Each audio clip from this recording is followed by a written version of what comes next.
First ever factory outlet Mukunda jewellery KPHB Kothapet Khammam Somajiguda Hanamkonda. నమస్తే, మీరు చూస్తుంది సుమన్ టీవీ. నేను మీ కీర్తి. 2020-25 ఫిబ్రవరిలో జన్మించిన, ముఖ్యంగా ద్వాదశ రాశుల్లో జన్మించిన మహిళలకి ఎలా ఉండబోతోంది, ఎంతవరకు కలిసి రాబోతోంది, ఎంతవరకు కలిసి రావట్లేదు, మరి కలిసి రాని సమయంలో ఎలాంటి రెమెడీస్ని ఫాలో చేస్తే ఆ బ్యాడ్ టైం అని సునాయాసంగా దాటేయవచ్చు, ఇలాంటివన్నీ మనకి కులంకుశంగా చెప్పడానికి ప్రముఖ ఆస్ట్రాలజర్ బ్రహ్మశ్రీ నందిబట్ల శ్రీహరి శర్మ గురువుగారు ఉన్నారు. నమస్తే గురుగారు. వాగర్థావివ సంపృక్తౌ వాగర్థ ప్రతిపత్తయే జగతః పితరౌ వందే పార్వతీ పరమేశ్వరౌ. సదాశివసమారంభాం శంకరాచార్య మధ్యమాం అస్మదాచార్య పర్యంతం వందే గురు పరంపరాం. ఆదిత్యాయ చ సోమాయ మంగళాయ బుధాయ చ గురుశుక్ర శనిభ్యశ్చ రాహవే కేతవే నమః. శృంగేరి జగద్గురు పీఠాధిపతులకి, కంచపీఠాధిపతులకి నమస్కారములు తెలియజేసుకుంటూ కార్యక్రమాన్ని ప్రారంభిద్దాం. మీన రాశిలో జన్మించిన మహిళలకి ఫిబ్రవరి నెల ఎలా ఉండబోతుంది ఇప్పుడు తెలుసుకుందాం. ఫిబ్రవరి 1వ తారీఖు నుంచి 15వ తారీఖు వరకు మీనరాశిలో జన్మించినటువంటి మహిళలకి ఏ విధంగా ఉండబోతుందో తెలియజేసే ప్రయత్నం చేస్తాను. ముఖ్యంగా గ్రహ సంచారం, రాశిలోని శుక్రుడు, రాహు, 12వ శని, లాభస్థానంలో రవి, బుధుడు, ఇక 3వ ఇంట గురువు వక్రీకరించి స్థితి పొంది ఉండడం, 4వ ఇంట కుజుడు స్తంభించి వక్రీకరించి ఉండడం, 7వ ఇంట కేతు. వెరసి చూసుకున్నట్లయితే ప్రధానంగా ఒక శని భగవానుడు తప్ప మిగతా అన్ని గ్రహాల యొక్క స్థితిగతులు మీకు అనుకూలంగా ఉన్నాయి. మీనరాశిలో జన్మించినటువంటి వారికి కాలం కలిసి వస్తుంది. గ్రహ సంచారం కూడా ఆల్మోస్ట్ చక్కగానే ఉంది. గ్రహ స్థితులు చక్కగా ఉన్నాయి. కాబట్టి ఏవైతే మీరు ప్లానింగ్ చేసుకుని ఉంటారో ఆ ప్లానింగ్ చేసుకున్నటువంటి పనులకి శ్రీకారం చుట్టడానికి ఈ యొక్క ఫిబ్రవరి 1వ తారీఖు నుంచి 15వ తారీఖు వరకు అనుకూలమైన సమయం. మరియు మాఘమాసం కూడా కలిసి వచ్చింది కాబట్టి శ్రీకారం చుట్టండి. ముఖ్యంగా ప్రభుత్వ రంగంలో పనిచేస్తున్నటువంటి మహిళలు, యువతులు, ప్రభుత్వ పరముగా ఆదాయాన్ని పొందుతున్నటువంటి వాళ్ళు, ప్రభుత్వంతో ఏదైనా పనులు కావలసినటువంటి వాళ్ళకందరికీ కూడా ఈ 15వ తారీఖు వరకులో 12వ తారీఖు వరకు శుభ సమయాలే. బదిలీలతో కూడుకున్నటువంటి వ్యవహారాల్లో మీకు విజయం సాధిస్తారు.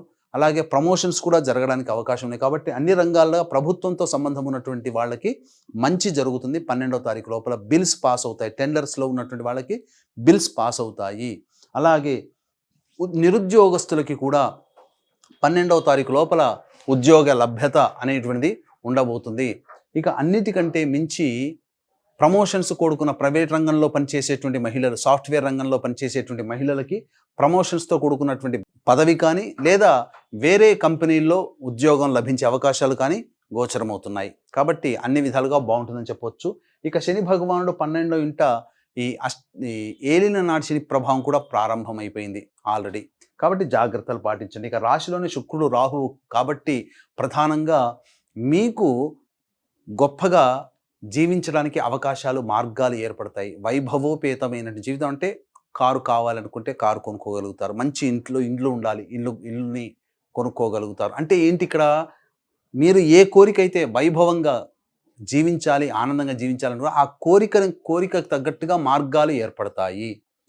ఇక 3వ ఇంట గురువు వక్రీకరించి ఉన్నప్పటికీ 2వ ఇంట ఫలితాలు కూడా ఇస్తున్నటువంటి కారణం చేత ధనాదాయం చాలా చక్కగా ఉంటుంది. ఏ ఇబ్బంది పడాల్సిన అవసరం లేదు. పెద్దల సహాయ సహకారాలతో అన్నీ పూర్తి చేసుకుంటారు. 4వ ఇంట కుజుడు స్తంభించి ఉండి వక్రీకరించి ఉండడం, స్తంభించడం వల్ల దోషమేమో కానీ వక్రీకరించినటువంటి కారణం చేత అన్ని రకాలుగా మీరు ధైర్య సాహసాలు మెచ్చుకోవచ్చు. మీలో నేనేనా ఇంత ధైర్యంగా ఉంది అనే ఆలోచన, అనగా బక్క చిక్కిపోయి ప్రాణి ఎలా అయితే భయపడుతుంటుందో అలాంటిది కాకుండా శివంగిలాగా మీరు ముందుకు దూసుకెళ్తారు. కుజుడు చాలా బలంగా ఉన్నాడండి. మీరు ధైర్యంగా ముందడుగు వేసి మీరు ఏదనుకుంటారో అది సాధించడానికి ప్రయత్నం చేయండి. అన్నింటా మీకు శుభ పరిణామాలు చోటు చేసుకుంటారని చెప్పవచ్చు. కేతువు కూడా యోగించేటువంటి పరిస్థితి. మొత్తము అన్ని గ్రహాల్లో ఒక్క శని భగవాను తప్ప అన్నీ కూడా యోగిస్తాయి. కానీ 12వ తారీఖు తర్వాత మాత్రము గ్రహ మార్పు జరగబోతుంది. పెట్టుబడులు పెట్టినటువంటి వారికి కొద్దిగా ఇబ్బందులు, స్పెక్యులేషన్ రంగంలో ఉన్నటువంటి వాళ్ళు దూరంగా ఉండాల్సినటువంటి సమయం 12వ తారీఖు తర్వాత నుంచి అని గమనించాలి. నిరుద్యోగస్తులకి 12వ తారీఖు లోపలనే మంచి జరుగుతుంది. ఇక ఎఫ్ఎంసీజీ రంగము, అలాగే హోటల్ ఇండస్ట్రీ, సూపర్ మార్కెట్లు, జనరల్ స్టోర్సు, ఆర్నమెంట్స్ జ్యువెలరీ రంగంలో ఉన్నటువంటి మహిళలు, ఎడ్యుకేషనల్ ఇన్స్టిట్యూషన్స్లో ఉన్నటువంటి మహిళలు, అలాగే తీర్థయాత్రలు, పూజా స్టోర్స్ నడిపేటువంటి మహిళలు, పండ్ల వ్యాపారస్తులు, అలాగే ఈ కర్రీ పాయింట్స్ నడిపేటువంటి వాళ్ళు, మరియు బొటిక్ బ్యూటీ పార్లర్, అలాగే ఈ సంబంధించినటువంటి స్త్రీ సంబంధమైనటువంటి వస్తువుల్ని అమ్మకాలు జరిపేటువంటి వాళ్ళు, రెడీమేడ్ గార్మెంట్స్లో ఉన్నటువంటి వాళ్ళు, అలాగే లాయర్ వృత్తి, రియల్ ఎస్టేట్ రంగంలో ఉన్నటువంటి వాళ్ళు, రైతులు, వీళ్ళందరూ కూడా ప్రభుత్వ రంగంలో పనిచేసే వాళ్ళు, మామూలు స్థాయి ఉద్యోగస్తులు, పెద్ద స్థాయి ఉద్యోగస్తులు ఎవరైనా కానీ, అలాగే ప్రైవేట్ ఎంప్లాయీస్, ఈ చెప్పబడినటువంటి రంగాల్లో అందరికీ కూడా శుభ పరిణామాలు చోటు చేసుకోబోతున్నాయి. మంచి జరగబోతుంది మీ జీవితంలో. కాబట్టి అనుకున్నదే తడవుగా కార్యాచరణ మొదలుపెట్టే ప్రయత్నం చేయండి. ధైర్యే సాహసే లక్ష్మి అని మీకే సొంతమవుతుంది. అన్ని విధాలుగా చాలా చక్కగా ఉంటుంది ఈ మీనరాశిలో జన్మించినటువంటి వారికి ఈ 15వ తారీఖు లోపల. 12వ తారీఖు నుంచి కొన్ని కష్టములు మాత్రం తప్పవు. అయితే స్టీల్ రంగంలో, ఇనుము రంగంలో, అలాగే ప్లాస్టిక్, పెట్రోల్ సంబంధించినటువంటిది, మైనింగ్ రంగంలో ఉన్నటువంటి వాళ్ళు, తోలు చర్మ సంబంధమైనటువంటి వ్యాపారస్తులు, దిగువ స్థాయి ఉద్యోగినులు అంటే క్లాస్ 4 ఎంప్లాయీస్, ఇటువంటి వాళ్ళు ఎవరైతే ఉంటారో, హౌస్ కీపింగ్ సంబంధించినటువంటి మహిళలు ఎవరైతే ఉంటారో వాళ్ళకి కష్టములు తప్పవు. ధనము ఎంత వచ్చినా, గ్రహాలు అనుకూలించి ఎంత ధనం వచ్చినా అవి ఖర్చులకి, లోన్లకే వెళ్ళిపోయినట్టుగా ఉంటుంది. ఎక్కడికి పోతాయో ధనం అంతా అనేది మీకు తెలియకుండా ఉంటుంది. కాబట్టి జాగ్రత్తలు పాటించండి. ఈ చెప్పినటువంటి ఆఖరణ చెప్పినటువంటి రాశులు రంగంలో ఉన్నటువంటి వాళ్ళు. ఇక వీక్షించేటువంటి ప్రేక్షకులకి గమనిక, ఈ మహాపౌర్ణమి, మాఘ పౌర్ణమి ఫిబ్రవరి 12వ తారీఖు రోజున త్రివేణి సంగమం ప్రయాగరాజ్ క్షేత్రంలో 144 ఏళ్లకు ఒకసారి వచ్చే మహాకుంభమేళాలో జాతకరీత్యా కలుగు విద్య, వివాహ, ఉద్యోగ, దాంపత్య, సంతాన, అనారోగ్య సమస్యల నివారణకి సర్వదోష నివారణ హోమాలు, మరియు ఇప్పుడు సమస్యలు ఎదుర్కొంటున్నామంటే అవి గత జన్మ కర్మదోషాలు కావున గత జన్మ కర్మదోష నివారణ తిల హోమాలు, మరియు ఈ 2025వ సంవత్సరం అన్ని రాశుల వారికి కూడాను సమస్యలు ఉన్నాయి కాబట్టి శనిదోష నివారణ హోమాలు పర్ హెడ్ 2100 రూపాయలకి చేయించడం జరుగుతుంది. అవకాశం ఉన్న వాళ్ళు కార్యక్రమ తదనంతరం కాంటాక్ట్ చేసి మీ గోత్రనామాదులు నమోదు చేసుకోవచ్చు. అలాగే ఫిబ్రవరి 13వ తారీఖు రోజున మఖా నక్షత్రం, పితృదేవతా నక్షత్రం. మనకు పుష్కరాలు ఎలాగో కుంభమేళ అలాగా కావున తండ్రి వైపు అనగా భర్త వైపు 3 తరాలు, భార్య వైపు 3 తరాల్లో మరణించిన వారి ఆత్మతృప్తి కోసం ఈ యొక్క సంబంధించినటువంటి పిండ ప్రదాన కార్యక్రమాలు చేయించడం జరుగుతుంది. వీటి బ్రాహ్మణుని కర్తగా పెట్టి చేయించడం జరుగుతుంది. వీటి ధర వివరాలు మీరు కార్యక్రమ తదనంతరం కాంటాక్ట్ చేసి తెలుసుకోవచ్చు. ఇక ఈ 1వ తారీఖు నుంచి 15వ తారీఖు ఫిబ్రవరి వరకు ఏ రోజుల్లో ఖర్చులు అధికంగా ఉంటాయి, ఏ రోజుల్లో ఆదాయం అధికంగా ఉంటుంది, ప్రశాంతత అధికంగా ఉంటుంది, అలాగే కష్టాలు అధికంగా ఉంటాయి విషయాల గురించి క్లుప్తంగా తెలియజేసుకుందాం. 1వ తారీఖు రోజున మాత్రం మీకు మానసిక ప్రశాంతత లోపిస్తుంది, పైగా ఖర్చులు కూడా అధికంగా ఉంటాయి. జాగ్రత్తలు పాటించండి. ఇక 2, 3 తారీఖులో కనుక చూసుకున్నట్లయితే విందులు, వినోదాలు, స్నేహితులతో ఉల్లాసంగా గడుపుతారు. పెండింగ్ పనులను పూర్తి చేసుకొని ఒక బాధ్యతని నిర్వర్తించామని చెప్పి సంతోషంతో తృప్తిగా ఉంటారు. 4, 5 తారీఖుల్లో కుటుంబ సభ్యులతో వాగ్వివాదాలు పెరుగుతాయి. ముఖ్యంగా పెద్దలతో వాగ్వివాదాలు పెరిగే అవకాశం ఉంటుంది. ఉద్యోగంలో కూడా అధికారులతో సంయమనం పాటించండి, లౌక్యాన్ని ప్రదర్శించండి. 6, 7, 8 తారీఖుల్లో మీకున్నటువంటి సమస్యల పరిష్కారము మీ సోదర సోదరిమణుల ద్వారానో, స్నేహితుల ద్వారానో తీరుతాయి. రాని బాకీలు వసూలవుతాయి. ధనాదాయం కూడా చాలా చక్కగా ఉంటుంది. మీ ఖర్చులు, అవసరాలు తీరుతాయి ఆ రోజుల్లో అని చెప్పవచ్చు.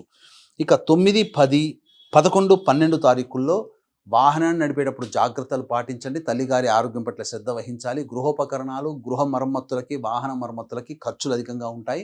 మీ ఆరోగ్యం పట్ల కూడాను శ్రద్ధ వహించాల్సినటువంటి పరిస్థితి. వృధా కాలయాపన, అనవసరమైనటువంటి విషయాలే మీ మనస్సుని ఇబ్బంది పెడతాయని చెప్పవచ్చు. ఇక 13, 14, 15 ఈ తారీఖులలో మీకు రాని బాకీలు వసూలు అవ్వడము, ధనాదాయం చాలా చక్కగా ఉండడం, అన్ని రంగాల్లో ఉన్నటువంటి వారికి సంతోషంతో కూడుకున్నటువంటి జీవితం ఈ 13, 14, 15 తారీఖుల్లో ఉంటుందని చెప్పవచ్చు. ముఖ్యంగా ఈ రాశిలో జన్మించినటువంటి మహిళలకి బాధ్యతతో కూడుకున్నటువంటి, గౌరవంతో కూడుకున్నటువంటి గృహలో మీకు పదవి లభిస్తుంది. అంటే ఏంటి? బాధ్యతలు పెరుగుతాయి, మీకు గుర్తింపు వస్తుంది, సంఘంలో గుర్తింపు, ఇంట్లో కూడా మీరు గుర్తింపు. ఇప్పటి వరకు చిన్న చూపు చూసినటువంటి మిమ్మల్ని ఇక నుంచి మీ స్థాయి పెరిగి మిమ్మల్ని ఆరాధనగా, గౌరవంగా చూసే స్థాయికి ఎదగడానికి గ్రహాలు అనుకూలంగా ఉన్నాయి. ప్రయత్నం చేయడమే మీ వంతు అని చెప్పవచ్చు. ఇప్పుడు ఈ యొక్క మీనరాశిలో జన్మించినటువంటి వారికి సమస్యలు గనక ఉన్నట్లయితే ప్రతిరోజు ప్రదోష కాలంలో శివాలయ దర్శనము, అమ్మవారి దర్శనం చేసుకుంటే మంచిది. ప్రతిరోజు దత్తాష్టకం, కాలభైరవాష్టకం రోజుకి 3 సార్లు పఠించండి. ఇప్పుడు చెప్పినటువంటి సమస్యల కంటే విభిన్నంగా మీ యొక్క జీవితం ఉంది అనంటే మీ యొక్క జన్మజాతకంలో నడుస్తున్నటువంటి గ్రహ దశాంతర దశల ప్రభావాలు. కావున దగ్గరలోని మంచి ఉపాసనా పరులైనటువంటి జ్యోతిష్యులను సంప్రదించి వారి సలహాలు సూచనలు కనుక పాటించినట్లయితే మరింత మెరుగైనటువంటి జీవితాన్ని పొందుతారని తెలియజేయవచ్చు. రైట్, చాలా సంతోషం గురుగారు, ధన్యవాదాలు. సర్వం శ్రీ ఉమామహేశ్వర పరబ్రహ్మార్పణమస్తు.